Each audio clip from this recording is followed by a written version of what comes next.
Hey guys, I'm Duncan Wilson. And I'm Sasha Syed, and you're listening to the Mortgage Sweet Spot Podcast, proudly presented to you by Mortgage Sweet. This podcast is your go-to source for expert insights, innovative strategies, and the latest mortgage trends to help you make the most informed decision regarding your mortgage financing. Whether you're a first-time home buyer, a seasoned real estate investor, or maybe somewhere in between, you've come to the right spot. So sit back, relax, and get ready to discover your mortgage sweet spot. Hey guys, welcome back. I got Shawn, Sasha. I'm actually obviously the dad coach, and Sasha over there is Vin Diesel in a suit. So Thank you for those comments on TikTok. I really appreciate it. But today we're actually celebrating probably one of the coolest things, guys. This is our 30th episode. We've ran through this for about a year. Lots of information. A lot of this information comes from the articles on our website, but I want to thank you for, partaking and viewing our videos and subscribing. And today we're just going to talk about the market. We're not going to go into too much details, but we'll just discuss what's happening in the market and obviously letting you know when our next season 2 is airing as well. And season 2, there's some cliffhangers in season 2, guys. You might want to watch it. It gets even deeper, more crazy, and just a lot more information coming at you everywhere. So let's get into it, guys. What do you want to talk about? Let's talk about it. What do you want to talk about? I mean, we could talk about how this year's been with the market so far. I mean, it was kind of slow. Sales were a little stagnant for a bit. Yeah. And I think now what we're seeing, there's a price range here between like 350, 455. There's a lot of buyers in that range. And I mean, what I'm hearing, there's like a lot of offers going on and stuff like that. So, a little bit of an uptick. We got the jobs report coming out tomorrow, right? That's what I'm waiting on. And then we got the next announcement coming on the 17th. It looks like inflation is still at 1.7%. So that's been very steady since May. So, I mean, what are you thinking? Are we going to see maybe a quarter cut, or do you think it's going to stay? I'll let Shawn take that one first. That's a good question, honestly.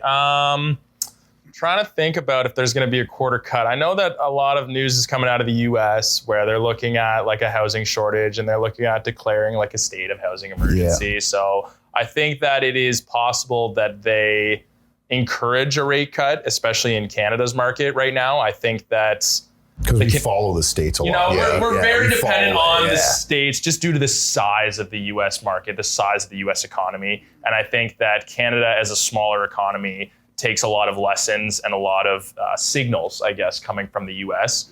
Just to add to Shawn's point, we're the size of just one state, California. Yeah. So just throwing it out there, right? Right. So obviously there's a lot of uncertainty right now. And I think to Sasha's point, that's why we're seeing, a little bit of a slower market. But I think that Canada, they might try and encourage a little bit more of a rate cut. But, think about what rates are at right now, Doug. Remember when we started doing this back in the day? 3.5% to 4.5% interest rates. Yeah, and then they went down to 1.5. They were the normal interest rate of an economy that was in the housing industry. And I think right now, we're sitting around that 4.5% to 4% interest rate. So it's not like, we saw last year, the year before, where it's pretty harsh in terms of rates. I think that there's still a bit of a renewal cliff coming up. And I think that the government's going to do what they can to ease that kind of, amount of people that are coming up for renewal. So my prediction, I'm thinking we're going to have at least a quarter point. Yeah. I want to talk about the renewal scare too, that the major news and all that social media that went out scaring a lot of people. Let's talk about the whole year of renewals. Yeah. This was supposed to be the year of people can't renewing and people getting triple payments.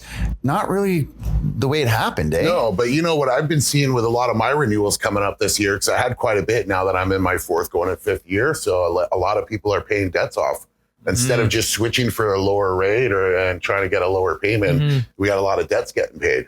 That's true. Yeah. I'll continue on. I'll say right now, I am very, let's say the word bearish on the fact of interest rate. I think they're going down.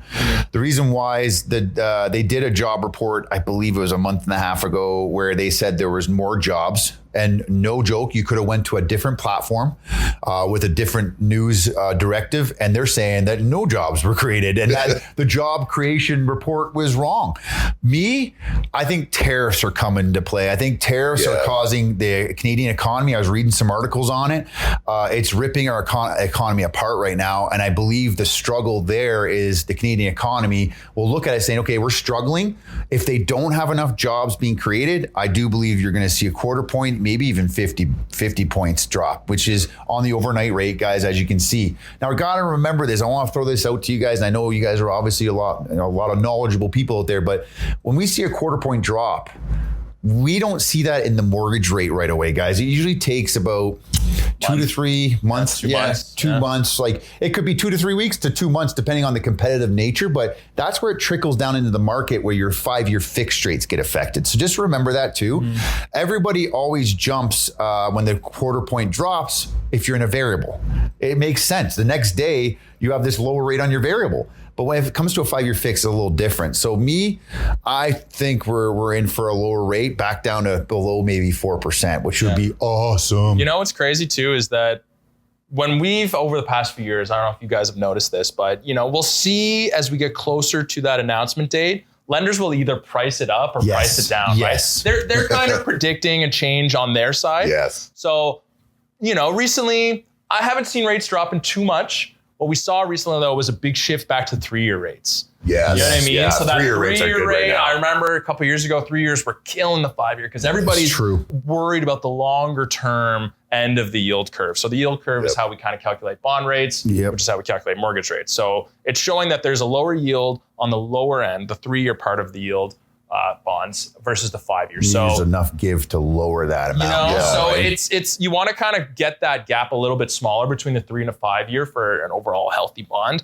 So I think that with some good news on the 3-year, I think the 5-year, we might see it small, but I think it's going to be small. I don't know if it's going to be a lot. Well, I noticed recently that the 5-year bond yield was up a little bit. We saw like a 5 to 10 basis point uptick a couple of months ago. Yeah. But not mentioning who, but I was on the phone with a lender last night and they were talking about their 5-year coming down 5 basis points. Okay. So, I think we're going to see a small decrease. Who is it? The viewers would love to know. Dun, dun, dun. Starts with the yeah. We'll beep it out so nobody knows. Yeah, that's the best thing about Maddie. So we're going into nostalgia too, going back even years prior when we first started. Variables were usually 120, 110 below prime. Yeah. Now you see the spread from a variable rate mortgage. It's 75. But it's still in line with, like, it used to be like, I can get you 3.5 5-year fix, or I can get you 2.7 variable. Yeah. Right now, the variable and the fix are higher. They're just almost the same. Very close. I think I think the red label bank there, whatever, 5-year is 4.5 right now for a variable. Mm-hmm. And then I know that had some promotions. If your credit score tier, like the best credit score, I think was 720, you can do prime minus 0.8. So that was a 4.15 for a while there.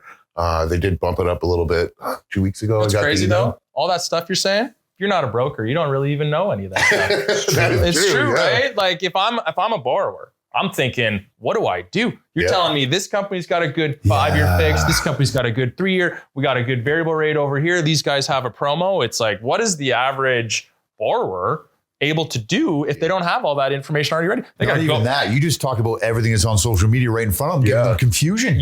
Confusing the borrower. What do I actually take? So I would say this leads into what Shawnee's saying. Come see a broker. Yeah. And guys, I would say this podcast, we're probably going to label, Maddie's going to title it after, but it's like, will interest rates go up or down? Please put your comments in there. I want to see a fight in our comments in this video. Someone saying they're going down, somebody else saying they're going up. Comment on this, guys. Well, I want to see too what people think about like their experience with rates and how they feel. And, is there enough information that's available to the public for them to understand or make a decision on their own? Like, or do they need to have more things like us in our podcast giving this information out to help them out? You know what I mean? Yeah. Like, obviously we want you to come see us, but we need you to be educated at the same time. Yeah, well, our goal, I think, at the end of the day is, back in the day, brokers, the lifestyle, the timeline of brokers is brokers are last resort. Yep. They started as the last resort lender. I can't get approved anywhere. And then brokers became like, they started getting more knowledgeable. They started getting into the industry and we became kind of competitive on rate. I think where brokers are going now is like, we are advisors. Yes. We have to know, and we have to be able to tell these guys out there, everybody out here, that we know what we're talking about. we're professionals in this industry. We're not here to just get you the lowest rate at the end of the day. Or charge you fees or You know what whatever I mean? We're here to misconceptions are out there. advise somebody about their mortgage debt. And that's the main goal of our company. Yeah, so throw some advice over now. If I want the lowest rate from you, Shawnee, I want the lowest of the low. I want you to do it. Yeah. What does that impact? What happens? What does that impact? So not a lot of people don't understand that when you get the lowest rate out there, you're getting a discount product. Okay. Yeah. What does a discount product mean? That means my payment's going to be low. But what if I want to break that mortgage? What if I want to move? What if lifestyle change happens? What if I be, obviously knock on wood here. What if there's struggles in my life? How do I break that mortgage? Well, the bank, they're banking on the fact that your mortgage is locked up for that entire term. Okay. So they're going to capture as much interest as they can on the way out. Yep. So they're going to charge you a penalty. And that penalty is based on their posted rates, their internal posted rates. Okay. So what they'll do is they'll look at their posted rates, they'll look at your rate, which they gave you an enormous discount on, and they'll take an interest rate differential, okay? And that just means what's the difference between their rate and your rate for a similar length term. They call it an IRD. Over here, we call it ERDI. Yeah. We hate ERDI. He's an asshole. ERDI. We don't like ERDI. Okay? So what people need to understand, what questions they need to ask is, what will my penalty be in 1 year? What will my penalty look like in 2 years? Is there a bona fide sales clause?